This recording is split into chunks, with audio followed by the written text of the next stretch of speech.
જેણે આપણને પડ્યા પછી ફરી ઊભા થવાનું શીખવ્યું. ગુરુ એ માત્ર વ્યક્તિ નથી, એ તો જીવનનો પ્રકાશ છે, જે અંધકારમાંથી ઉજાસ તરફ લઈ જાય છે. હે મારા ગુરુજીએ મહામંત્ર આપ્યો,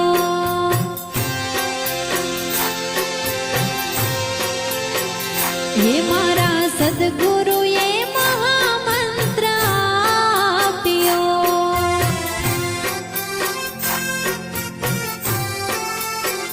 હે